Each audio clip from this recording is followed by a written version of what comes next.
Hey guys, welcome back to one stop biology. तो आज हम एक नया चैप्टर शुरू कर रहे हैं जो कि है चैप्टर 4 एनसीईआरटी क्लास 11th का, और वो है एनिमल किंगडम।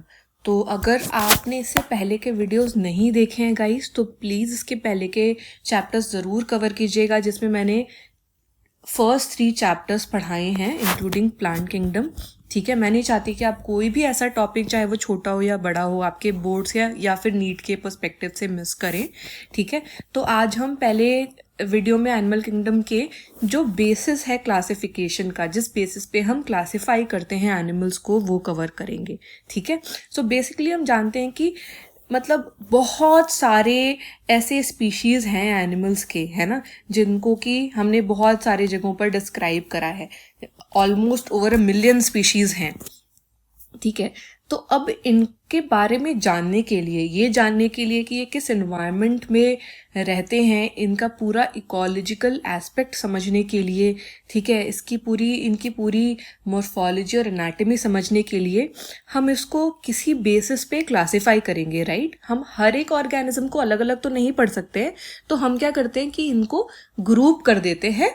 किस बेसिस पे? इनके सिमिलर फीचर्स के बेसिस पे। और हर जो 2 ग्रुप्स हैं वो आपस में डिफरेंट ज़रूर होंगे। ठीक है, तो इसीलिए बोलते हैं कि इंस्पाइट की हर ऑर्गेनिजम्स का स्ट्रक्चर और फॉर्म डिफरेंट होता है दूसरे एनिमल से, बट ऐसे कुछ फंडामेंटल फीचर्स होते हैं। क्या होते हैं ऐसे कुछ फंडामेंटल फीचर्स होते हैं, जैसे कि सेल्स का अरेंजमेंट,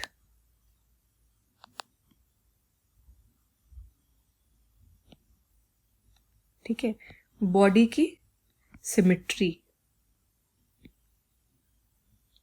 ठीक है। ऐसे ही बहुत सारे ऐसे भी फीचर्स होते हैं जो कि सिमिलर होते हैं, जो कि कॉमन होते हैं कुछ इंडिविजुअल्स में, और इन्हीं फीचर्स के बेसिस पे, इन्हीं फंडामेंटल फीचर्स के बेसिस पे हम उन ऑर्गेनिजम्स को, उन एनिमल्स को क्लासिफाई कर देते हैं। तो हमने वैसे ही 6 फंडामेंटल फीचर्स चूज करे हैं जिसके बेसिस पे हम एनिमल्स को क्लासिफाई करते हैं। ठीक है, तो हम वो 6 फीचर्स आज पढ़ेंगे, जिसमें से पहला फीचर है level of organisation.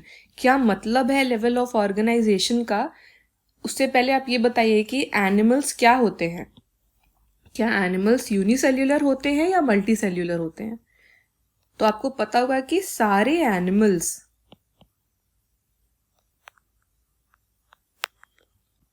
Multi cellular होते हैं। ठीक है, तो हमें ये तो पता है कि चलो ठीक है, बहुत सारे सेल्स होते हैं एक एनिमल में, ठीक है, लेकिन इन सेल्स का जो ऑर्गेनाइजेशन है, ठीक है, वो अलग अलग हो सकता है, वो सेम नहीं होता है सारे एनिमल्स में। ठीक है, और यही सेल्स के ऑर्गेनाइजेशन की बात हम यहाँ पर कर रहे हैं। ठीक है, तो जैसे आप देख रहे हैं क्या लिखा है यहाँ पर, इट कैन बी, क्या हो सकता है, सेल्यूलर लेवल भी हो सकता है। ठीक है, जैसे कि स्पॉन्जेस के केस में होता है। अब स्पॉन्जेस के केस में क्या होता है कि उनमें लूज, तो बेसिकली लूजली अरेंज्ड सेल्स होते हैं। ठीक है, तो बेसिकली यहाँ पर क्या होता है कि डिवीजन ऑफ लेबर हो जाता है इन्हीं सेल्स के बीच में, बट वो लूजली अरेंज्ड होते हैं। अब जैसे ही आप स्पॉन्जेस से सीलेंट्रेट्स के पास आते हैं, तो वहां पर क्या होता है कि थोड़ा कॉम्प्लेक्स होता है ना, और वैसे ही वो कॉम्प्लेक्सिटी बढ़ती जाती है जैसे आप एनिमल्स की हायरार्की में आगे बढ़ते जाते हैं, जैसे ही आप ग्रुपिंग में आगे बढ़ते जाते हैं। ठीक है, तो या तो ये सेल्यूलर लेवल का होगा, एकदम बेसिक जो स्ट्रक्चर है, ठीक है, या तो फिर ये थोड़ा और इससे एडवांस्ड होकर टिश्यू लेवल हो जाएगा। ठीक है, जैसे कि मैंने बोला किसके केस में होता है, सीलेंट्रेट्स के केस में टिश्यू लेवल होता है। या फिर आप उससे भी ऊपर बढ़िए तो ऑर्गन्स बना लेते हैं यही सेल्स। ठीक है, और ये ऑर्गन्स क्या है, डिफरेंट डिफरेंट काम करते हैं। ठीक है, इनका फंक्शन अलग अलग होता है। ठीक है, तो जैसे प्लैटी हेलमेंट्स के केस में क्या होता है, ऑर्गन लेवल हो जाता है। और फिर कुछ एनिमल्स ऐसे होते हैं जिसमें कि ऑर्गन सिस्टम लेवल बन जाता है। ठीक है, तो ऑर्गन सिस्टम लेवल बेसिकली क्या होता है कि बहुत ही कॉम्प्लेक्स फंक्शनिंग के लिए बना हुआ है, और एनालिड्स हो गए, आर्थ्रोपॉड्स हो गए, मोलस्क्स हो गए, इकाइनोडर्म्स हो गए या कॉर्डेट्स हो गए, ठीक है, इनमें जो सिस्टम बना हुआ है वो क्या है, ऑर्गन सिस्टम का। ठीक है, अब ऑर्गन सिस्टम का ही एक एग्जाम्पल है डाइजेस्टिव सिस्टम। तो डाइजेस्टिव सिस्टम एक ऑर्गन सिस्टम है। ठीक है, अब डाइजेस्टिव सिस्टम बेसिकली कैसा हो सकता है, दो तरीके का हो सकता है, या तो ये सिंगल ओपनिंग का है और या तो ये दो ओपनिंग का है। अब जैसे प्लैटीहेल्मिन्थ्स के केस में, प्लैटीहेल्मिन्थ्स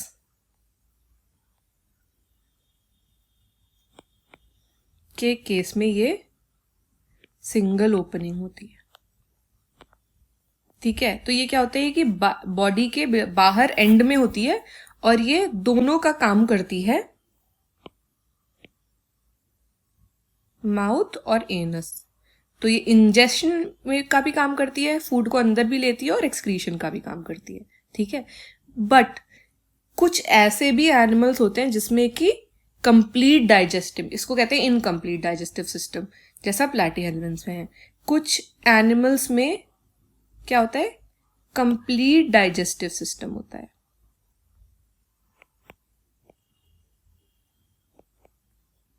ठीक है, तो कंप्लीट डाइजेस्टिव सिस्टम में क्या होता है कि 2 ओपनिंग्स होती हैं,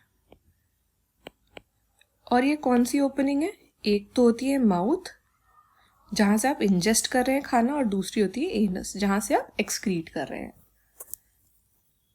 ठीक है, तो ये हो गया कंप्लीट डाइजेस्टिव सिस्टम। वैसे ही एक और सिस्टम होता है जो कि होता है सर्कुलेटरी सिस्टम, जो हार्ट का होता है ना। अब उसके केस में क्या होता है ये देखते हैं। ठीक है, तो बेसिकली सर्कुलेटरी सिस्टम भी वैसे ही दो तरीके का हो सकता है, या तो सर्कुलेटरी सिस्टम ओपन है और या तो क्लोज्ड है।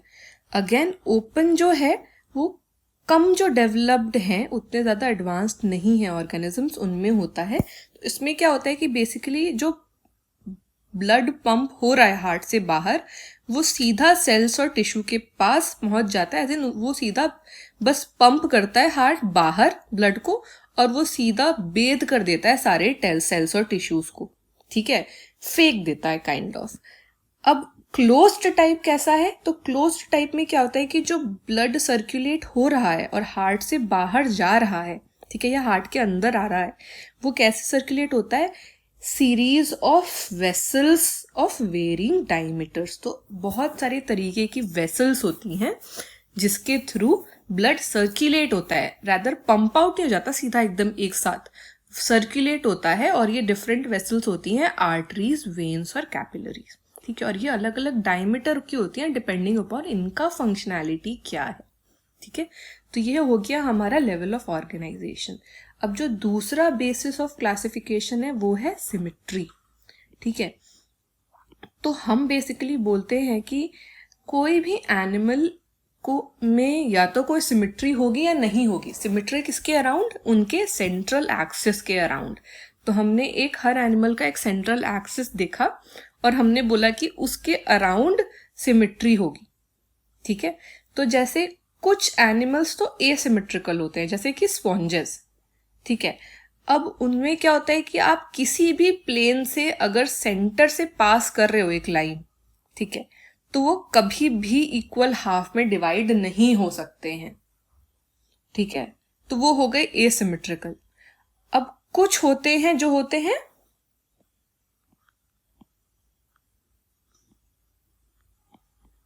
सिमेट्रिकल। अब ये सिमेट्रिकल क्या होते हैं कि एक तो ये केस है कि मैं एक ऐसी बॉडी है, ठीक है, एक ऐसी बॉडी है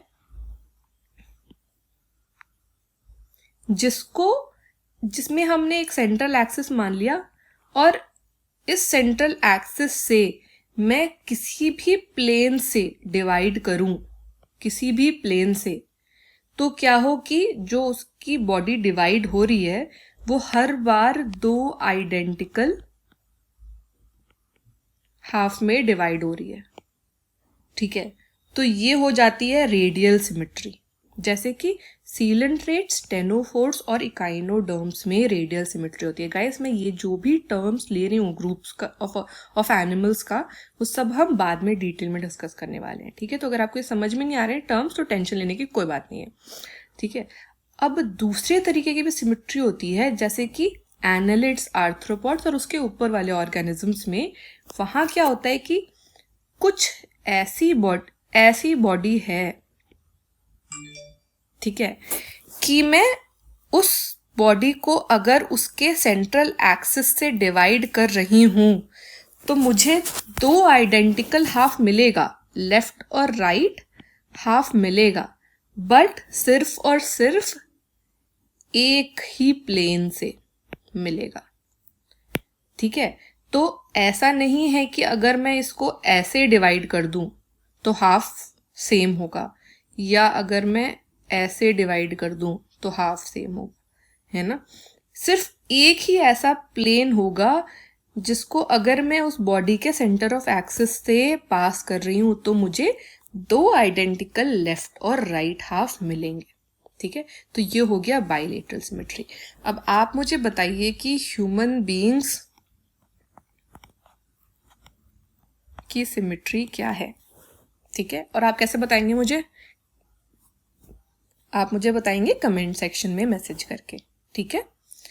अब इसके बाद तो ये हो गया हमारा दूसरा टाइप ऑफ क्लासिफिकेशन। अब तीसरा टाइप ऑफ क्लासिफिकेशन क्या है कि जो सेल्स की लेयर है, ठीक है, जो सेल्स का ऑर्गेनाइजेशन तो पढ़ लिया, अगर सेल्स की लेयर है वो किस टाइप की है, ठीक है। क्या 2 लेयर्स हैं, क्या 1 लेयर है, क्या 3 लेयर्स हैं, क्या उससे भी बहुत सारी लेयर्स हैं से बने हुए हैं, ठीक है। तो बेसिकली वो होती है 2 तरीके की, डिप्लोब्लास्टिक और ट्रिप्लोब्लास्टिक, ठीक है। पहला होता है डिप्लोब्लास्टिक। तो अगर कोई भी एनिमल 2 एम्ब्रायनिक लेयर से बना हुआ है, ठीक है, जिसमें से बाहर की लेयर होती है एक्टोडर्म और अंदर की लेयर होती है एंडोडर्म। तो बाहर की लेयर है एक्टोडर्म और अंदर की लेयर है एंडोडर्म, तो वो है डिप्लोब्लास्टिक एनिमल, ठीक है। तो यहाँ आप अगर डायग्राम भी देखेंगे तो एक एक्टोडर्म है और अंदर की लेयर एंडोडर्म है, बट यहाँ पे बीच में कुछ दिख रहा है, राइट, इसको बोलते हैं मीजोग्लिया, ठीक है। तो बेसिकली इनको डिवाइड करने के लिए बीच में एक अनडिफरेंशिएटेड सी लेयर है जो है मीजोग्लिया की, बट ट्रू जो लेयर्स हैं वो है 2 ही हैं एम्ब्रायनिक, जो ट्रू एम्ब्रायनिक लेयर्स हैं वो 2 हैं, एक्टोडर्म और एंडोडर्म। तो ये तो हो गया डिप्लोब्लास्टिक। अब कुछ ऑर्गेनिजम्स ऐसे होते हैं जिनमें 3 ऐसी लेयर होती हैं, उनको कहते हैं ट्रिप्लोब्लास्टिक। तो ऐसे एनिमल्स जिसमें जो डेवलपिंग एम्ब्रॉयो है वो एक तीसरी जर्मिनल लेयर भी बनाता है जिसको बोलते हैं मीजोडर्म, ठीक है, जो होती है बाहर की एक्टोडर्म और अंदर की एंडोडर्म के बीच में। ऐसे एनिमल्स को हम बोलते हैं ट्रिप्लोब्लास्टिक। तो इस डायग्राम में आप देख रहे हैं कि एक्टोडर्म है और अंदर की लेयर क्या है, एंडोडर्म है, ठीक है, और बीच में एक वेल डिफाइंड लेयर है मीजोडर्म की, ठीक है। तो प्लैटीहेल्मिन्थ्स से लेकर कॉर्डेटा तक सारे एनिमल्स ट्रिप्लोब्लास्टिक होते हैं, ठीक है। अब बेसिकली जब आप पढ़ेंगे आगे के ग्रुप्स एनिमल्स के, तो आप देखेंगे कि हम एक सीक्वेंस पे पढ़ेंगे जिस सीक्वेंस के अकॉर्डिंग उनके स्ट्रक्चर्स और ज़्यादा एडवांस्ड होते गए हैं, ठीक है। तो जो उनके जो फंडामेंटल फीचर्स बेसिकली हैं वो और एडवांस्ड होते गए हैं, ठीक है। अब ये तो हो गया हमारा तीसरा, जो कि है डिप्लोब्लास्टिक और ट्रिप्लोब्लास्टिक ऑर्गेनाइजेशन। अब फोर्थ जो हमारा बेसिस ऑफ क्लासिफिकेशन है वो है सीलोम का, ठीक है। तो सीलोम क्या होता है, बेसिकली एक कैविटी का प्रेजेंट होना, वॉल जो हमारी बाहर की वॉल है और जो गट वॉल है अंदर की वॉल है, ठीक है, उसके बीच में, तो जो गट वॉल है और जो बाहर की वॉल है उसके बीच में कैविटी है या नहीं, ठीक है। तो बेसिकली क्या होता है कि जो बॉडी कैविटी होती है वो लाइंड होती है मीजोडर्म से, ठीक है, वो लाइंड होती है किस चीज से, मीजोडर्म से। अब अगर एनिमल्स में वो कैविटी है तो उनको हम बोलते हैं सीलोमेट्स। जैसे कि annelids, molluscs, arthropods, echinoderms, Hemichordata और कॉर्डेटा में ये कैविटी होती है, में ये सिलोम होता है। कुछ एनिमल्स ऐसे होते हैं जिसमें कि जो बॉडी कैविटी है वो मेसोडर्म से लाइंड नहीं होती है, बट मेसोडर्म कैसे प्रेजेंट होता है? स्कैटर्ड पाउचेस के तरीके से प्रेजेंट होता है एक्टोडर्म और एंडोडर्म के बीच में। तो ऐसी कैविटीज को हम बोलते हैं सीलोम, और ऐसे हम एनिमल्स को बोलते हैं सीडोसिलोमेट्स। ठीक है, जैसे कि एस्केलमेंट्स में। ठीक है, अब तीसरा जो टाइप है वो है बिल्कुल ही बॉडी कैविटी एब्सेंट है अगर, तो हम उसको बोलते हैं एसिलोम, और ऐसे ऑर्गेनिजम्स को, ऐसे एनिमल्स को बोलते हैं एसिलोमेट्स। ठीक है, तो यहाँ पर जैसे आप 3 अलग अलग डायग्राम्स देख रहे हैं राइट।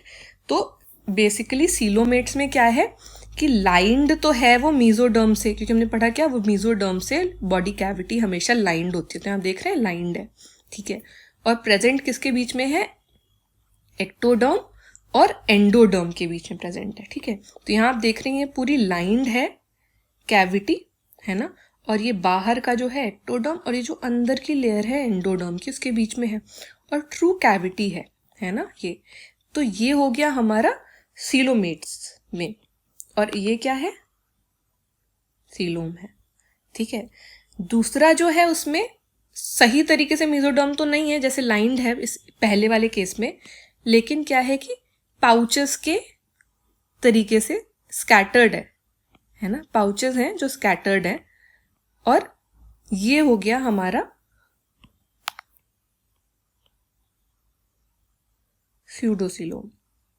ठीक है, और तीसरा जो आप देख रहे हैं जहां पर मेसोडर्म में कुछ भी नहीं है, ठीक है, सिर्फ एक लाइनिंग है मेसोडर्म की, ये हो गया एसिलोमेट्स, क्योंकि इसमें बिल्कुल ही सीलोम प्रेजेंट नहीं है। ठीक है, तो ये हो गया हमारा 4th बेसिस ऑफ क्लासिफिकेशन। अब 5th बेसिस ऑफ क्लासिफिकेशन क्या है? सेगमेंटेशन।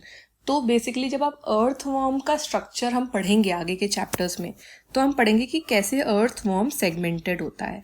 वैसे ही अर्थवॉर्म जैसे कुछ एनिमल्स ऐसे होते हैं जिसमें बॉडी उनकी एक्सटर्नली और इंटरनली दोनों ही तरीके से डिवाइडेड होती है सेगमेंट्स में। ठीक है, और उस सेगमेंट्स में रेपिटेशन भी ऐसा होता है कि ऑर्गन्स भी डिवाइडेड होते हैं सेगमेंट्स के अकॉर्डिंग। ठीक है, कुछ ऑर्गन्स तो डिवाइडेड होते ही हैं, जैसे कि अर्थवॉर्म के केस में। अर्थवॉर्म के केस में जो पैटर्न होता है उसको हम बोलते हैं मेटामेरिक सेगमेंटेशन, और वो जिस फेनोमेनन से सेगमेंट होता है उसको बोलते हैं मेटामेरिज्म। ठीक है, तो मेटामेरिज्म और मेटामेरिक सेगमेंटेशन होता है। ठीक है, तो हम सेगमेंटेशन भी देखेंगे बहुत सारे एनिमल्स में जब हम उनका स्ट्रक्चर डिटेल में पढ़ेंगे। जो लास्ट हमारा बेसिस ऑफ क्लासिफिकेशन है वो होता है नोटोकॉर्ड। नोटोकॉर्ड बेसिकली क्या है कि एक आप समझ लीजिए रॉड लाइक स्ट्रक्चर है। ठीक है, एक रॉड लाइक स्ट्रक्चर है जो प्रेजेंट होता है हमारे डॉर्सल साइड में जब एम्ब्रायोनिक डेवलपमेंट हो रहा होता है तो, और बाद में बेसिकली वो जाकर आपका डॉर्सल साइड में जो वर्टिब्रल कॉलम वाला सेक्शन है वो बनाता है। ठीक है, तो कुछ एनिमल्स में वो rod like structure embryonic development के टाइम पर होता है और कुछ में नहीं होता है। अगर नोटोकॉर्ड होता है,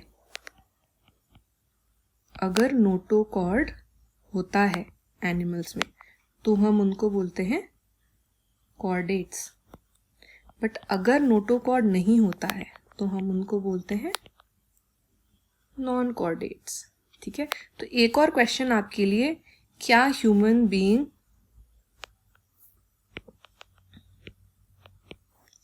कॉर्डेट है या नॉन कॉर्डेट है? इसका भी आंसर जरूर से कमेंट सेक्शन में लिखिएगा। ठीक है,